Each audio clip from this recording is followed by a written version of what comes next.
Bienvenue dans ce tout nouvel épisode du podcast Dose de sensibilité. Super heureuse d'être là avec vous aujourd'hui, comme à chaque fois que j'enregistre un épisode, c'est du gros bonheur. Donc aujourd'hui, on va parler plus spécifiquement de l'introversion ou de l'extraversion. J'avais envie d'éclaircir ce sujet-là, puis mieux comprendre qu'est-ce qu'il y en est par rapport à l'hypersensibilité. Vous le savez, un des buts de ce podcast, c'est vraiment d'aider les hypersensibles à mieux se connaître, à mieux se comprendre, pour après ça pouvoir mieux vivre au quotidien avec cette grande sensibilité-là qui est un cadeau, même si ça apporte son lot de défis. Et de savoir qu'on est introverti ou extraverti, je trouve que ça nous aide à plus se respecter. Parce que quand on sait ce qui nous nourrit, on va pouvoir ajouter plus de ceci ou plus de cela selon qu'on est introverti ou extraverti. Donc avant d'aller plus loin, je trouve ça important qu'on définisse ce que c'est premièrement être introverti ou être extraverti. Donc, je suis allée chercher des définitions là, sur le web, je me rappelle plus si c'est Wikipédia ou le petit Robert, mais bref. Ce que j'ai trouvé par rapport à l'introversion, ce sont des personnes qui ont une préférence pour des environnements qui sont moins stimulants, des interactions qui sont plus réfléchies, plus significatives. Donc, des personnes qu'on dit plus orientées vers l'intérieur, vers leur monde intérieur. Tandis que l'extraversion, donc ce sont des personnes qui ont un comportement qui est orienté vers l'extérieur, orienté vers la sociabilité, la recherche d'échanges affectifs, intellectuels avec les autres. Donc, ils vont être portés beaucoup vers l'extérieur et vont rechercher beaucoup les interactions avec les autres. Donc, c'est ce qui définit les deux termes. Et l'hypersensibilité, c'est une sensibilité plus grande que la moyenne des gens à différents stimuli. Donc, ce que j'ai été surprise d'apprendre, c'est que il n'y a pas juste des hypersensibles qui sont très extravertis et des hypersensibles qui sont très introvertis. C'est vraiment un continuum. Donc, il y a des gens qui se situent aux trois quarts du continuum, d'autres au quart, et il y en a qui sont en plein milieu.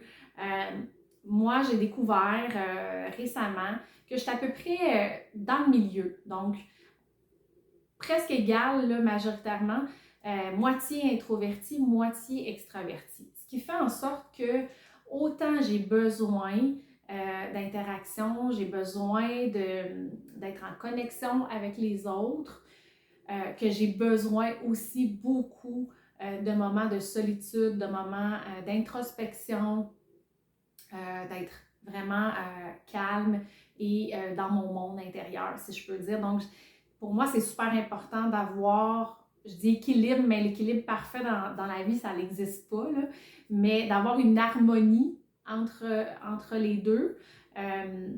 Puis, je suis allée voir aussi pour comprendre quelle était la proportion, justement, parmi les hypersensibles d'introvertis et extravertis. Et ce qui est ressorti des recherches que j'ai trouvées, c'est 70% des hypersensibles sont introvertis et 30% en moyenne là, sont des extravertis. Donc oui, ça peut arriver que vous rencontriez une personne qui est hypersensible, mais qui va être extravertie. Ça se peut, même si on a tendance à penser que toutes les hypersensibles sont des introvertis parce qu'on est généralement les hypersensibles des personnes qui ont besoin plus de calme, plus de solitude, plus de moments de ressourcement. Mais il reste que c'est quand même possible qu'un hypersensible se nourrisse des interactions avec les autres. Puis pour expliquer un petit peu ce que c'est la différence entre l'introversion et l'extraversion, le meilleur exemple que j'ai trouvé, là, ça vient de Karine Ruel. Je suis une fan, je suis son podcast, je l'adore et elle a donné un bel exemple, je trouve, qui illustre bien, qui est, si on imagine une personne introvertie, elle commence sa journée avec 10 jetons d'énergie. Donc, à chaque fois qu'elle rencontre une personne, qu'elle a une interaction avec une personne, ça lui enlève un jeton d'énergie. Donc, elle perd un jeton. Et au fil de la journée, chaque fois qu'elle a une nouvelle interaction, elle perd un autre jeton pour se retrouver vers la fin de la journée ou parfois même avant avec tous ses jetons épuisés. Donc, elle n'a plus de jetons d'énergie, plus de réserve d'énergie.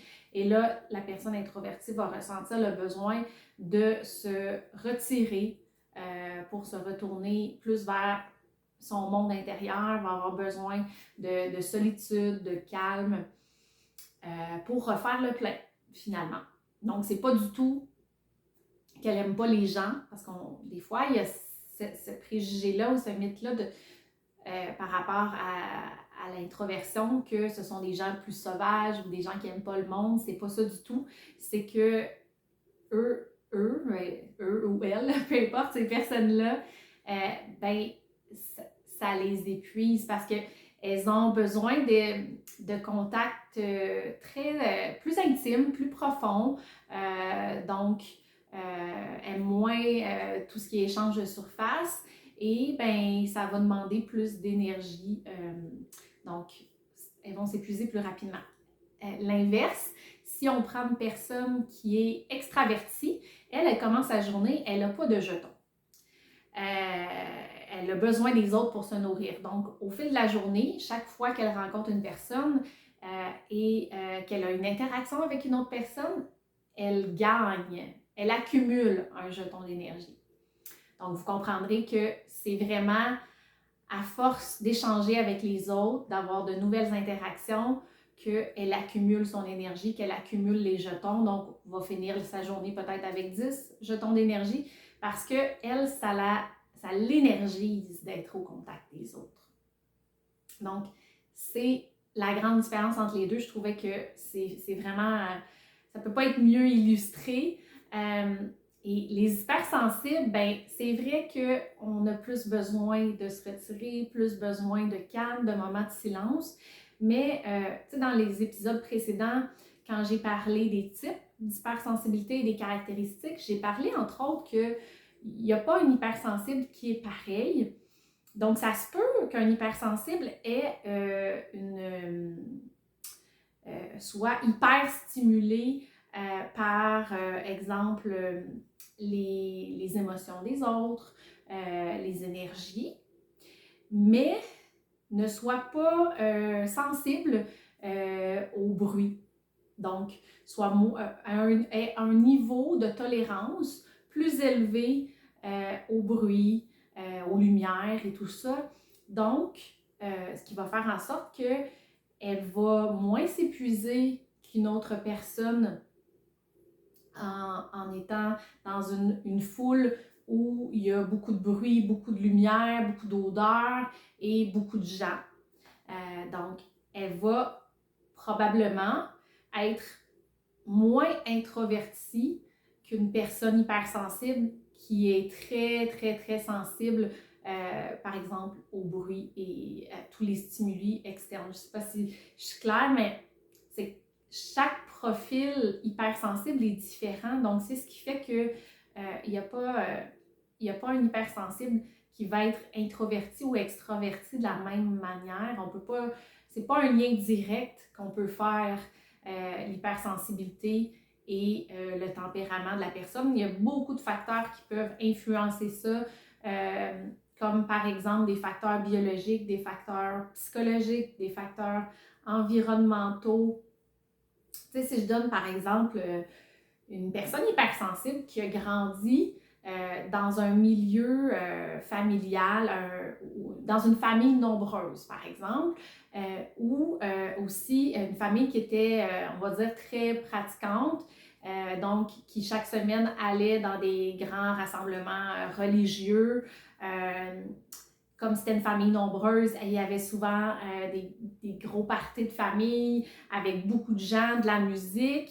Ben cette personne-là, c'est possible qu'elle est, comme pour elle, c'est naturel, c'est l'environnement dans lequel elle a grandi. Ben c'est possible qu'elle soit moins sensible justement au bruit, qu'elle soit moins sensible au fait qu'il y a beaucoup de gens, beaucoup d'interactions autour d'elle et que ça la nourrisse. Donc, elle peut avoir une hypersensibilité plus émotionnelle à ses propres émotions à elle. Donc, vivre ses émotions plus intensément, plus longtemps que la moyenne des gens, mais ne pas souffrir d'hyperstimulation au contact du bruit, au contact d'une grande, de beaucoup d'interactions sociales. Donc, c'est là où on peut voir que l'environnement dans lequel on grandit a une influence.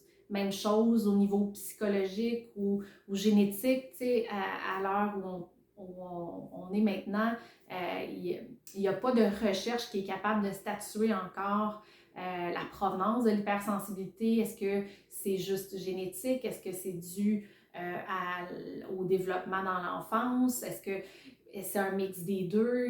Les recherches ne s'entendent pas. Mais si on se fie du côté où on pense que ça peut être génétique, donc c'est sûr qu'il y a des facteurs psychologiques qui entrent en ligne de compte.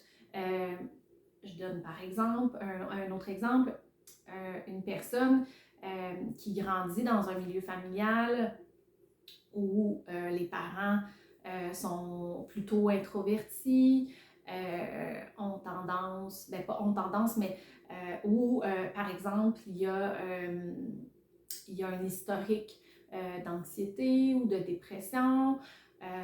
Donc, c'est possible. Je dis c'est possible parce que je ne suis pas médecin, je veux pas établir de faits, mais c'est possible que cette personne-là soit plus introvertie qu'une autre personne parce qu'elle a grandi dans un milieu où justement où il y avait moins d'interaction sociale avec des parents qui étaient plutôt introvertis. Donc, elle était moins exposée et les facteurs biologiques, génétiques, psychologiques reliés à l'historique de dépression ou d'anxiété peuvent faire en sorte que les interactions sociales, les grandes foules vont lui générer plus d'anxiété, plus de stress. Donc, au final, va forger un peu son tempérament et va faire en sorte qu'elle va devenir plus introvertie. Donc, c'est vraiment, ce qui est important, il n'y a pas un qui est bon puis l'autre qui est pas bon. C'est pas meilleur d'être extraverti ou d'être introverti. Le pourquoi je faisais cet épisode-là, c'était vraiment pour démystifier, défaire les mythes, porter une meilleure compréhension. Puis, je pense que le plus important au final, c'est vraiment de se connaître soi-même. Donc, il existe des tests si vous voulez savoir si vous êtes plus introverti ou extraverti. Puis après ça, c'est de s'en servir pour se comprendre, puis après ça, adapter un peu plus aussi son quotidien à nos besoins au final, ce qui nous fait du bien, ce qui nous nourrit. Si on sait qu'on est introverti et que passer une grande journée avec tout un groupe de gens, ça va nous épuiser, bien, ça ne veut pas dire de ne pas le faire, ça ne veut pas dire de se servir de ça comme excuse pour dire, ben moi, je ne peux jamais participer à ce genre de choses-là parce que je suis introvertie, c'est pas ça. Ça peut arriver qu'il y ait des contextes où vous allez avoir envie de le faire quand même parce que c'est quelque chose d'important pour vous. Je ne sais pas, un mariage d'un proche, vous voulez vraiment y assister, vous n'allez pas vouloir le manquer. Ben, mais par contre, vous allez savoir que si cet événement-là va venir chercher tous vos jetons d'énergie parce que vous êtes introverti, ben, vous allez faire en sorte que le lendemain, vous aurez rien à l'horaire pour vous permettre de vous ressourcer, de refaire le plein d'énergie parce que c'est en étant seul que vous refaites le plein. Donc voilà, je pense que ça fait le tour de ce que je voulais apporter. N'hésitez pas à commenter, à partager vos impressions, vos prises de conscience. Ça me fait toujours hyper plaisir de vous lire. Si vous avez adoré l'épisode aussi, vous pouvez aller laisser un 5 étoiles sur Spotify. Si vous m'écoutez sur YouTube, ben, ça peut être aussi de vous abonner et de commenter. Le podcast est gratuit et va le rester. Donc, c'est le plus beau cadeau que vous pouvez me faire, c'est justement de le partager. Ça augmente la visibilité, comme ça, il y a plus de gens qui peuvent bénéficier de tous ces outils-là et de ces belles conversations-là. Donc, je vous souhaite une super belle journée, puis on se dit au prochain épisode. Bye bye!